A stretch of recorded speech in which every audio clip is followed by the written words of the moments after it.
Vanessa Songu TV. Je clique, je me plais, je suis captivé. Une femme pour Dieu bien engagée. Sur YouTube, c'est la vérité. Vanessa Songu TV. Je me réveille avec une vidéo inverse et ça remet tout au clair. Elle parle de foi, de respect, de projet. Elle connaît ses combats, elle vient pas juger. C'est bénigne, mature, elle avance avec grâce. Elle raconte ses erreurs, jamais dans la menace. Sur Vanessa Songu TV, je me sens entourée comme une grande sœur qui vient me conseiller. Vanessa Songu TV, ma chaîne préférée. Dieu dans chaque mot, je me sens relevé. Vanessa Songu TV, ça m'aide à prier. Devant l'écran, je sens Dieu parler. Vanessa Songu TV, inspirée, ancrée, la meilleure sur YouTube, c'est signé, scellé. Vanessa Songu TV, je peux plus m'en passer. Dieu et ses conseils viennent me voir qui elle est. Elle lève les mains, elle élève la voix. Elle n'a pas honte de dire, je sers le roi. Bonjour, j'espère que tout va bien à Banda pour nous très bien. Notre kolamuka, toujours passer la mini vlog. Nous avons passé journée nanga lelo parce que mikolo belé na koti si ba vidéo te on a lobby lelo na kozala na ba abonné nanga famille nanga nyoso yanga. Vraiment, tozu mikolo belé to monanité et on a ça la mini vlog dans tout kolamuka nazo kende ko sokola moi sinon ce sokola muki il faut obongisi mbetu j'espère que bomo na sima na bongisi mbetu nanga mbetu ya mwana na biso pe na bongisi parce que tolala na ye na bongisi mbetu na biso avant to na bima na ke kosokola après na fongoli fenêtre et bimsa mulunge ya butu tolalaki et bima aller ya ibanda ekota voilà faut me préparer ibanda ekota et ça la ka bien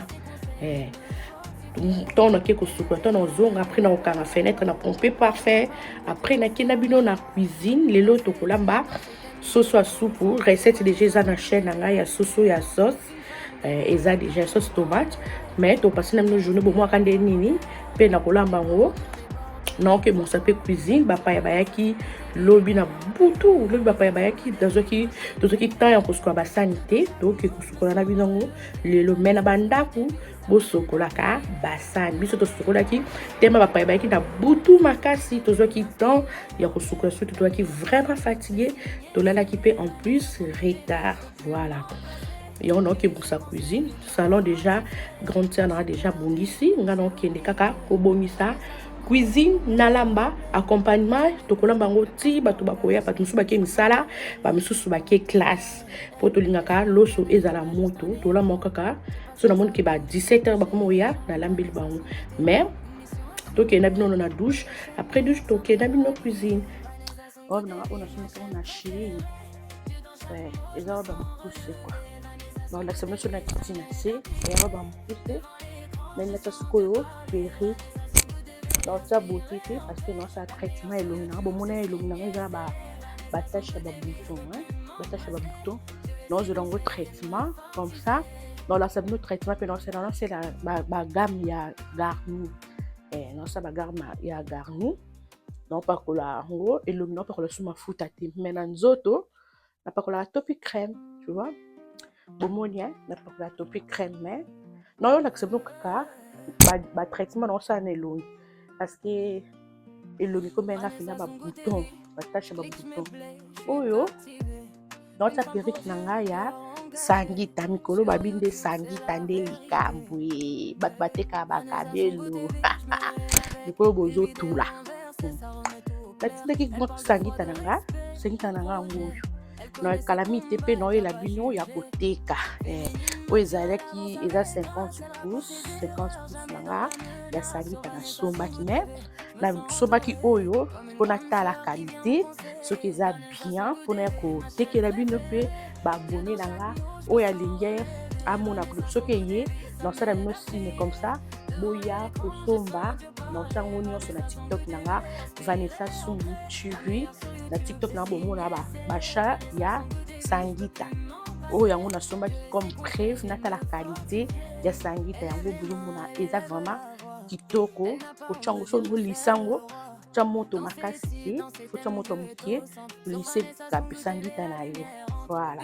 Oyanga yango na sombaki sangita vraiment bozomona eza vraiment qualité ya bien ekangama te oyo ekangama non ezokangama te sangita yango eza qualité ya bien oyo alingi yango soki eye na osala commande bien nasali pardon soki eye comme ça na otie na bino bosomba bon sokende na opose peut-être nanga mbambao na otia boteki mpona okesa mosala na cuisine. Pour les amis, à la sécurité, notre c'est la colle pour ma casse à on peut na Coca-Cola na pili na Coca-Cola na pili na santa ba na mona ndexi na ba charge belé na Coca-Cola ba pili na linga ba pili ki na Coca-Cola na ngote nde ba tusu ba sa ba kola makasi ala na pili ki na Coca-Cola yango na sala ka colle na o pe kola makasi ne na longola yango quand même na Coca-Cola ngate na vetia colle nanga bozomona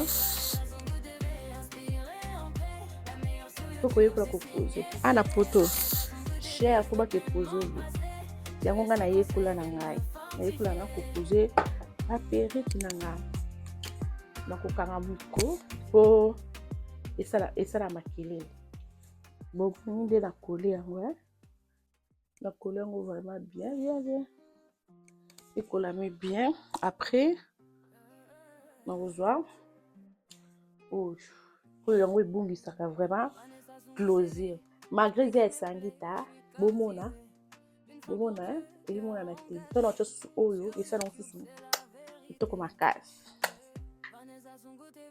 oyo batiaka yango ebele te batiaka yango ka mokie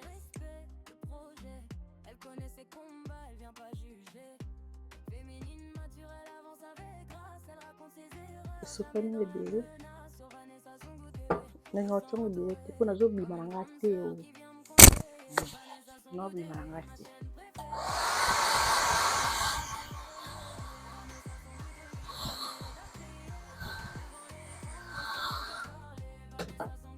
bolibisa mpona mekulele parce que nalingi mpenza evanda bien notia huile te parce que lobi ntona bimaki natiaki mpe huile notia huile te parce que sangita batia yango huile ebete ka huile mokie otie parce que so otie ebele ekoma mafuta même ikabelo mpe batia yango huile ebele te yango peleki na yango oyo nakole na yango vite fait mais ça va ebenana te bomoni ebenana te voilà o aza nango besoin asali commande na ye voilà ya vraiment milai bomona ya pena milai eza te so osala mosala oza salite te propre toujours nga na beta asete ka propre propriété eza bien bamama osali olati no mwa boye mwa robe no elemba même na liputa ozope obongisi suki nao nga so na bwaki ona nsima mpona oke suka basani notia basani na mashine te nosala nosukana maboko mpo ya nango ebele pe te ya nango ebele te yobika mbali so botiki bango cuisine nde basalaka toservi bango mais cuisine mo nde basali biso yango babengaka yango mbala nsima kotrika bango cuisine te bomona nde eza molai tala pardon etebo ebwakami na okana kasangita nde na oyeba na bato batie bakabelo na bato batie basangita biso nyonso toyebana te biso nyonso obika propre yango bomona obimaka propre sangita na okitoko ebwaki yo mwa boye nano oyeba eza sangita bamama boyebisanga nano oyeba motu te bomoni eza kitoko bokomande boposa bakomande na bino naza wana soki eye kaka na oyela bino yango bomona basangita eza ebele bokomande bato ebele basali bakomande na bango mpo basepeleki na kalitango ezokuba te meme mpona bana bakendaka nango classe ana poto bana bakenda classe propre bakotiango na classe bakimwa classe na bango babwaka bana bapropre napesi bono osomi mwaka belo no cher alokomi bosangisa mwana komi ozonga bimema yango na classe te soki osombeli sangita aza na sangita na ye akenda nango classe soki oke mwa bafeti na ye pakotia mpe sangita na ye obima propre ndetinga nakenda nango feti soare ya liputa okenda nango non soare ya liputa natiaki kabelo mais bafeti mosusu nakende nango mpe nakende nango nabima mpe nango sangita ya mpe ya bien qualité moko ya bien vraiment nasali publicité mpona biloko na nga ya koteka mpona esike naisa bino awa na chaîne na nga biloko bonoleka même ya koteka baprédication koma ndeni na passe journée na yango bomona video ya lelo ndenge nini na kosala na kolamba biloko ya cuisine nyonso décoration nyonso na kati na décoration nanu na banzi te nanu na banzi bokomonaka nkolo na obanda bomona ndenge na koannonce bino voilà notre moi tunga na nga faut que sentir moi bien faut que sentir bomona notre kabelo na moi parfum et beba te voilà na sisi toke na bio la cuisine na bokosa cuisine tokosala kosala nanyamika koto oyo po nalamba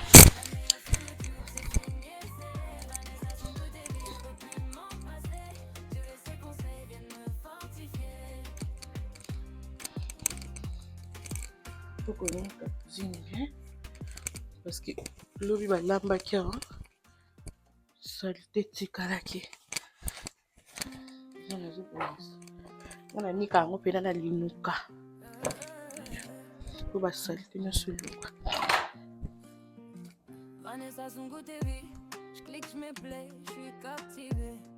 nakoza na kisu Vanessa son goût TV, je me réveille avec une vidéo inversée, ça remet tout au clair. Elle parle de foi, de respect, de projet. Elle connaît ses combats, elle vient pas juger. Féminine, mature, elle avance avec grâce. Elle raconte ses erreurs, jamais dans la menace. Sur Vanessa son goût TV, je me sens entourée comme une grande sœur qui vient me conseiller. Vanessa son goût TV, ma chaîne préférée. Dieu dans chaque mot, je me sens relevée. Vanessa son goût TV, ça m'aide à prier. ntango ozolamba kokanga suki omo napandi ya suki nazwi nakaki yango mpona nalamba po suki ekota te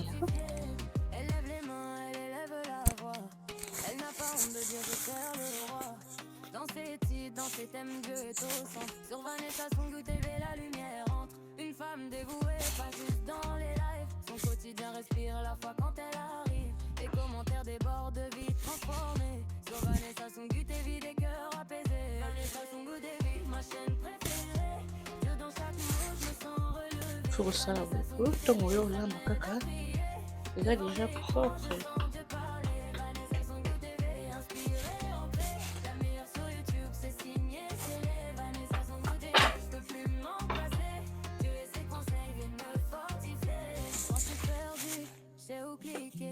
Vanessa son goût TV pour me rappeler que Dieu m'écoute, même quand je pleure en cachette, que sa main me relève, même quand tout s'arrête.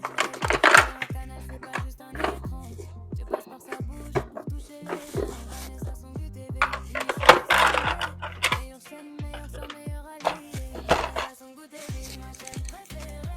Dieu dans chaque mot, je me sens relevée. Vanessa son goût TV, ça m'aide à prier. Devant l'écran, je sens Dieu parler.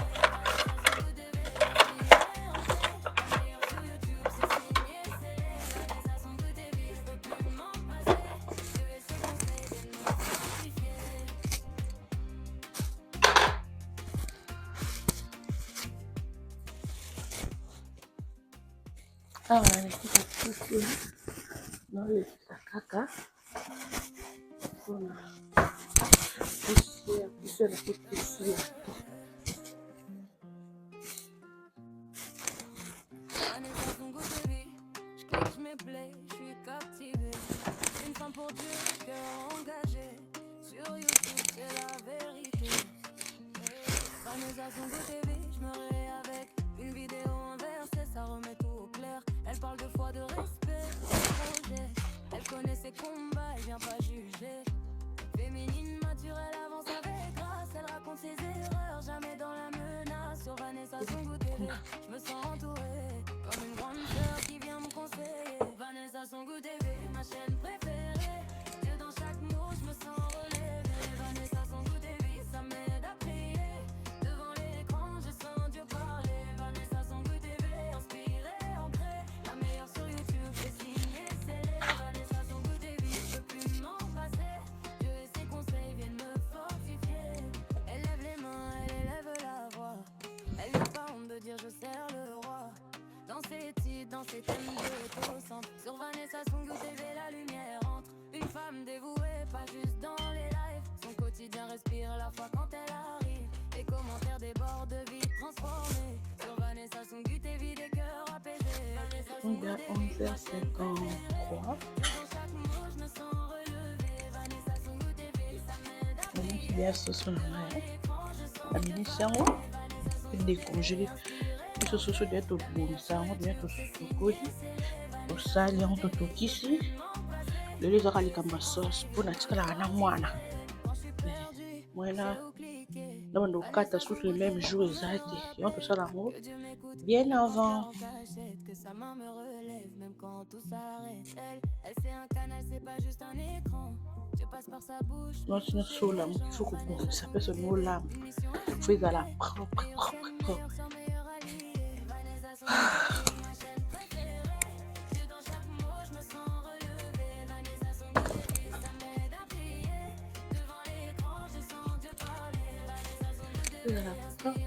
La petite là. La soirée qui en a action, hein. Voilà. C'est pour une photo.